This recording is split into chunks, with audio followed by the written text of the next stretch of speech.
It's company audition time. Who's freaking out? Who's scared? Who's nervous? This is turning into a commercial. If you answered yes to any of those questions, then keep on watching.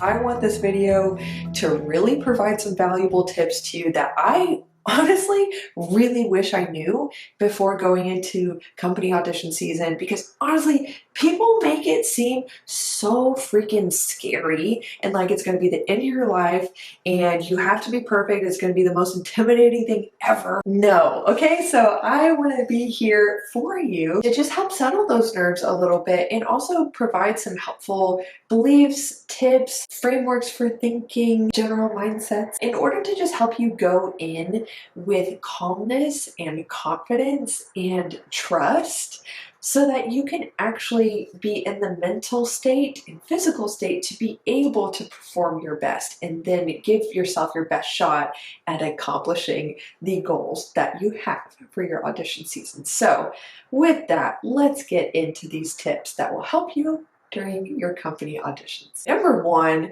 I just want to share this for those of you who have not been to a company audition yet. They are not as terrifying as some people make them seem.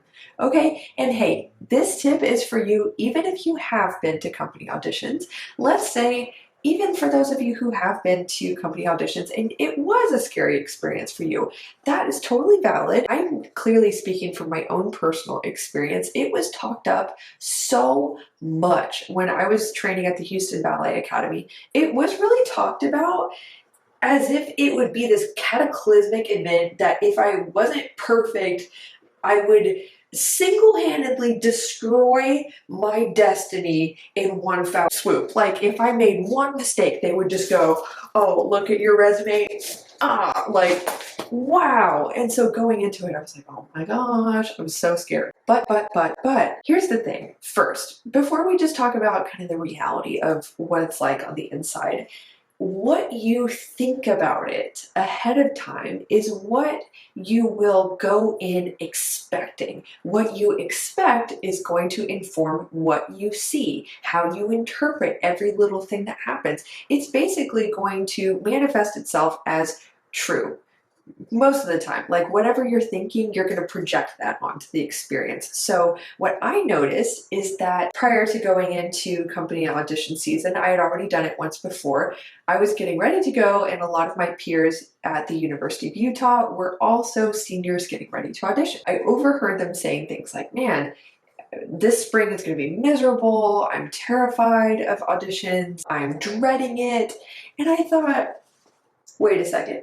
A lot of them had actually never been to a company audition before, so I was like, where did they get that idea? This is just hearsay that's been passed along to them, and so they're internalizing it, then they're expecting it, then so it will be for them. Oftentimes, that's how strong our mindset is. Not always. Sometimes we are so surprised by the contrast of our expectation versus the reality that we can shift in a moment. But a lot of times, that is what happens. So I just want to tell you that it is really, it's a lot like some regular old summer intensive auditions you go to. Yes, they make cuts, okay, yes. But a lot of times the people behind the table at the front of the room, sometimes they're kind of intimidating. Sometimes they try to intimidate you. But honestly, by the time I got in there, I was like, oh, I see what you're doing. Instead of like, oh my gosh, they're trying to intimidate us. I was like, yeah, they're trying to, that's silly. I don't even want to work here. That's dumb. But anyway, there were also so many auditions I went to where the people at the front of the room were actually asking everyone to calm down. They were asking them to relax and just say, hey, we're excited to see you dance. Don't worry, I want everyone to be calm. This is going to be fine. You know, they actually wanted everyone to ease up a little bit. It's really a lot like other auditions you've been to before. It's going to be okay. There are going to be people who are like, whoa, like from some other second company, YGP prodigy. Yeah, those people show up. And then there are also the people who show up who are not nearly as experienced, not ready to be in a company, but they're there to give themselves a shot. And I really admire that. I think that's awesome. And so just remember that it's easy to project and make this mental picture ahead of time, like, oh, everyone's going to be so good and they're going to have us do 32 fortes one by one. No, not necessarily. So yeah, just go in there. And I think the mindset tip I have for you in this is just to remember to be very mindful of what you're imagining going into it. We often imagine, if you like really practice awareness around that mental picture, you might be imagining yourself being the only one who makes a mistake or being terrified. And if you continue to rehearse that over and over in your mind, you are programming yourself to be really, really nervous, which is only going to hurt your performance. So instead, my tip for you is to already start practicing positive visualization of what this experience can be like for you. Practice being calm, practice imagining making friends in the line to go get your numbers. Practice having friendly interactions even with the auditioners. And I mean this all visually, like just imagine yourself in your mind having a really positive experience. And it genuinely will help you to feel at ease and prepared when you go in there. Tip number 2 is to practice embodiment. I think this is so important. It's definitely on the mindset side of things. A lot of these tips are very mindset oriented because I know that you guys probably already have access to tips on like what to wear and whatever. I also have a super old playlist that's still relevant, you guys, called Company Audition Series. It's on my YouTube channel. You can totally look it up. It's its own playlist. And I go through like really, really nitty gritty practical tips there, like what to wear, pictures, resume. I go through it all. So go enjoy looking at past Kirsten there. God bless her. All that is there for you. But now I just really want to share on the mindset side of things. So embodiment. Embodiment is the practice of actually asking yourself, what is it that I want? Is it a company contract? Okay, sure, company contract. So in order to have a company contract, that would make you a professional dancer. And so instead of looking at that piece of paper as the thing that makes you the professional, start by actually asking yourself, how would I need to show up in my body language? How would I need to think? How would I feel if I were already a professional dancer? I can promise you, you would stand differently. You would really probably put more emphasis on your musicality, the details of your dancing that truly make it art. Versus if you go in there acting like you're a student, but waiting for someone to give you approval and give you a contract to make you a professional, you won't be practicing embodiment. You will probably feel and look insecure because you're wanting to get something that you're not already. But when you go in there and you're like, I am already a professional dancer in the way that I show up, in the way that I dance, in my mannerisms. If you were already a professional dancer, you would probably walk in there as if you're comfortable being in a company studio, in a company environment. Act as if you're already comfortable with that, as if you already belong. Now, my friends, some of you might hear that and say, oh, well, Kirsten, I don't want to fake it and I don't want to pretend, I don't want to be arrogant.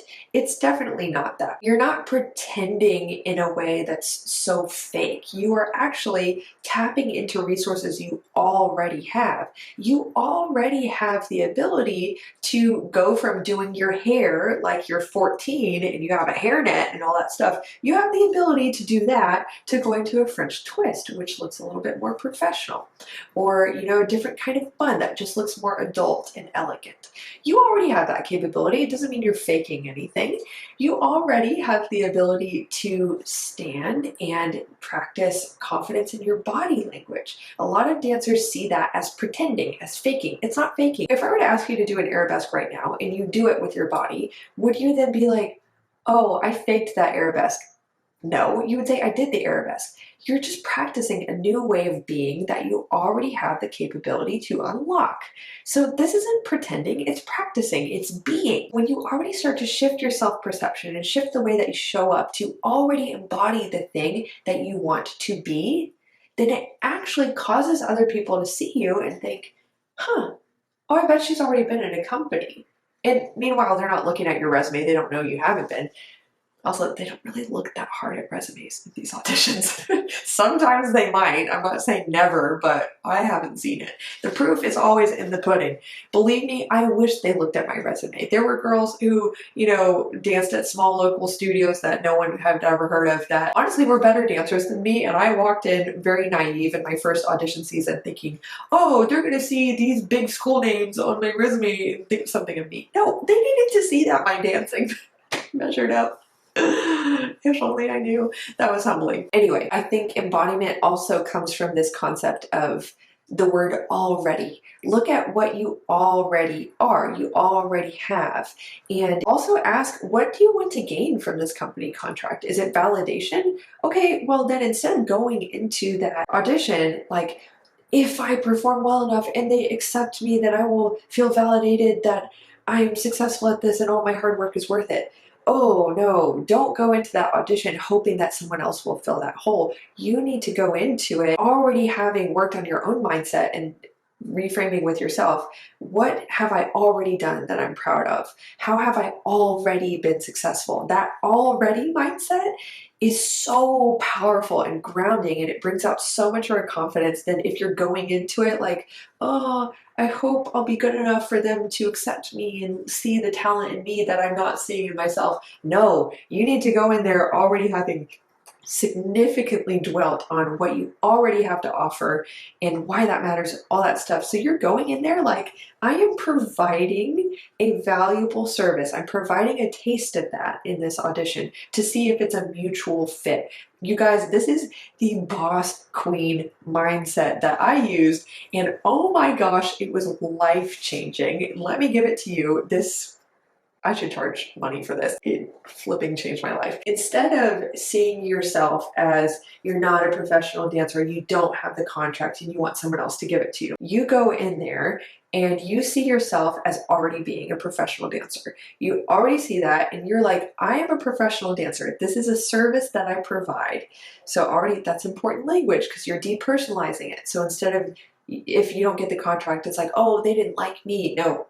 This is a lot of business stuff. It's not very personal, okay? You provide services as a dancer. If you were a business owner providing a service, you would know what that service is, why it matters, how it helps the person who is potentially purchasing it. You would know how to sell it. This is why I wish more people had exposure to entrepreneurship, because you have to know all that stuff in order to have a business, and it's life-changing. So as a dancer, if you are clear on what is my specialty? What am I personally good at? What is my service that I'm offering? And I'm here in this audition to give them a sample so that I can see if I would like to work for them. They can see if this is a match for what they're looking for. And if not, okay, there's somewhere else that is looking for it. I love to see auditions as like you're going out there and you're opening doors and seeing, okay, is this the opportunity that's a fit for me? Is this? Instead of seeing each one as like, you have to get it, you really need the contract. See it as, okay, I'm gonna go in, I'm gonna open the door, see if it's a fit. If it's a mutual fit, great. If it's not, great. This frees me up to go for the opportunity that is a fit. So I think that mindset is super powerful, and it really allows you to be like, I already have a service of value. I'm not looking for this contract to validate it. I'm looking to offer it up, to give a taste, to be generous with it, to really share what you have to offer, but already knowing that it's good, whether or not it's a fit right now. That really allows you to come in with confidence and leave with your confidence if it doesn't end up being a fit. And that's okay. I'd also say that getting really clear on what you can own that you have to offer is so important. And I'm not going to go really, really deep into this because that is something I work on individually with coaching clients. If that's something you'd be interested in to get support through audition season so you can really be confident and know what you have to offer without a doubt, then definitely consider enrolling in the Confident Dancer Coaching Program. Links for that below. If you don't have a clear idea of what you have to offer and why it matters, it's going to be extremely hard to feel confident, extremely hard. You're gonna be so prone to looking across the room at someone else with like perfect legs and being like, oh, well, she's getting the contract, not me. Okay, it's basically already over. No. Okay, maybe that's her thing. Maybe she's got the perfect lines, whatever. But what do you have? Maybe the people who are looking to fill a company spot are looking for something that you have to offer. Maybe they already have enough of the perfect legs and they're sick of it, okay? We can't just put a value or a number on like the value of the perfect legs versus the value of someone who's truly emotive and like wonderful to work with. A lot of times we get into these auditions and we look at someone else who seems to have that body and we're like, oh no, they're gonna be better than me. Not necessarily. For me, I got really clear. I have this radiant joy when I dance and this calmness and this confidence that I've cultivated through a lot of hardship in my life and like wrestling with that and working on it and being really curious about it. But it's made me who I am and it really makes my dancing different. And I'm not saying better or worse than anyone else's, it's just my dancing. And so I got clear on other traits of like, I really like the soulfulness that I have in my eyes and my port de bras when I dance. I like the changes of mood that I adapt to whenever I hear a new piece of music. I'm really good at emulating the mood of the music. And actually, one of my goals as an artist is to help the people who are watching actually appreciate the sound and the feeling of the music better instead of just trying to attract attention to my dancing. So these are things that I've gotten really clear on with myself over time. So when I walked into auditions previously, I'm like, yeah, I'm excited to share that. That's what I'm there to share, and that's it. I'm not there to compete with the YGP stars because my arabesque goes here, not here, so that's not going to change. And so if the people holding the audition are looking for something that I have, then awesome. If not, awesome.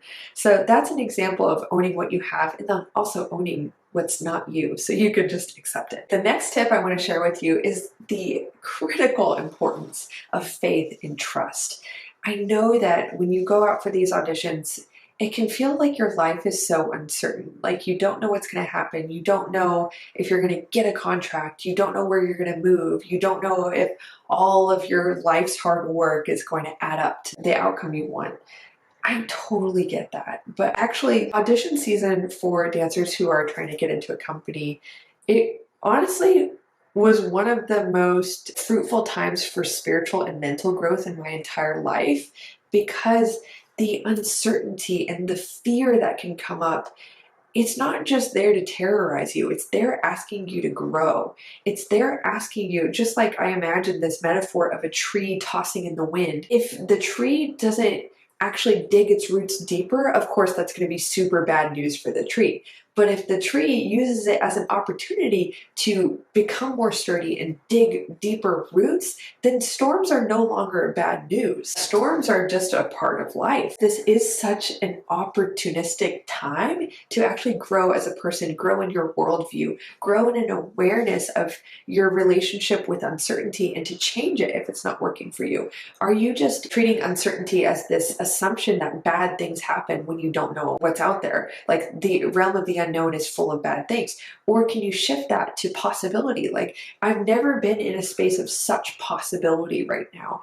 Anything is possible right now. Are you willing to use this as a faith exercise to ask yourself, what am I trusting in? What am I actually putting my faith in? Am I putting my faith in the opinions of other people to dictate my life? Or am I going to put it in something that's much deeper? Like for me, my religious faith grew so much deeper during that time because I was like, okay, God, I'm going to trust that you see my struggle. You see all of my desires, all the work that I put in. You've seen and cared about my every step. And I'm going to trust that you have something good for me, even if good looks different than what I've been working for. I'm going to trust that it will work out. I'm going to trust that this is here for my growth and for my good. And so the fear and the instability of this time can actually cause you in your own way. Maybe it's not religious faith, like faith that isn't just limited to religion.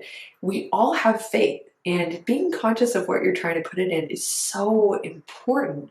So maybe if you're only putting faith in your hard work, like hard work is the way to get places, then you're probably going to get burnt out, because in times of stress, we lean really hard on what we put our faith in. And so if you feel like the only thing you can trust and control is your hard work, then you might exploit that to a really unhealthy degree. Versus if you balance that with also having trust in the idea that there are things outside of yourself that are conspiring for your good. I love to share this with coaching clients as well. It's so easy to get in this mindset of just relying on yourself, like just relying on your own hard work and seeing that as the thing that gets you everything you want in life.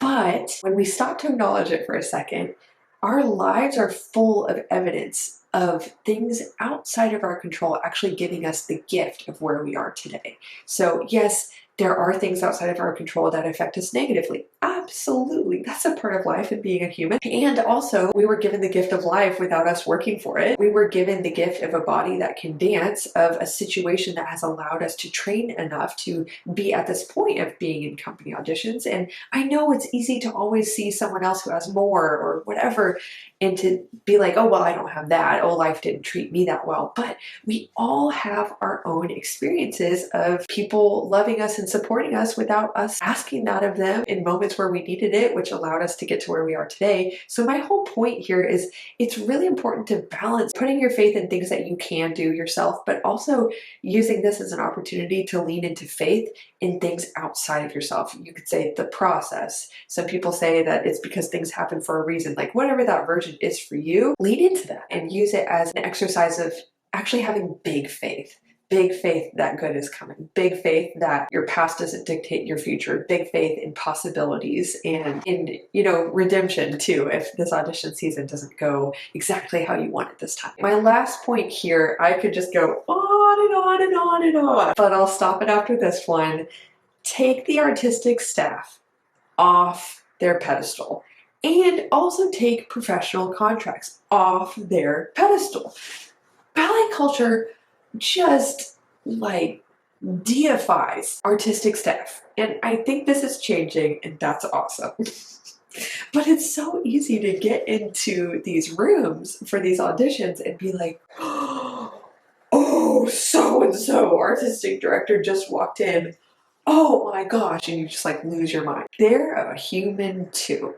And the second you take them off that pedestal in your mind and you're like, they're just another person, just maybe 2-3 decades along in their career on their own little life journey, and I'm on my little life journey and mine matters just as much, and I have just as much power as them in my own way. Now it's going to look different because we know the power dynamics in companies are something else. But whatever you can do to just remember that you have just as much importance, you have just as much autonomy and personal power in your own ways, which again, it's going to look different because yes, the power is in their hands technically to give you the contract, but it's important to not focus so much on that. Like take it off the pedestal of being this thing that is like, oh my gosh, they have to love you. Oh, this person is like a ballet god. You have to impress them. That's going to make you really scared, and it's going to be harder to focus and dance your best. You're just going to be so freaked out. So instead, take some of that pressure off. Take them off the pedestal. Be like, they're a person. I'm a person. It's all right. And then also with the professional contract thing, you can allow yourself, of course, to desire it. That's awesome. You could desire it, but as much as you can, take yourself out of the mindset of, I need this or I'm a failure. I need this or my work is for nothing. I need this or I'll never make it. I need this or everyone will be disappointed in me. Whoa, that's understandable, but it's a lot of pressure. So let's just back that up a little bit and remember it's okay to acknowledge that if you don't get the contract, disappointment is super understandable. Okay, I get it. I totally get it.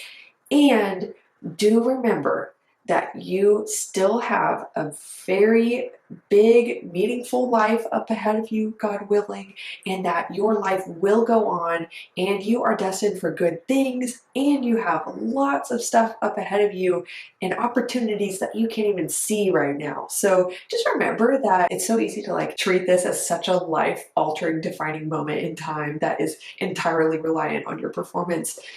Take the pressure off, zoom out, have a bigger picture perspective. This is just a ballet class. You've done those a million times before. it's going to be okay. Okay, dancers, I really enjoyed getting to chat with you guys about this. I hope you enjoyed it too. Please let me know what you thought of this video and share it with your friends who are also preparing for company audition season. Please, please, please. I want this message to go out to the masses because I just think, oh, I don't want so many of you to spend your entire spring so miserable. That's a long time to be miserable and stressed. So I hope this really helps you and settles things down a bit for you. Please let me know what you think and subscribe if you haven't already. Like this video, you know, all the YouTuber stuff that I'm supposed to say. Anyway, thank you for watching. I'll see you in next week's video. Bye. And oh my gosh, there's a mosquito. Ugh, mosquitoes.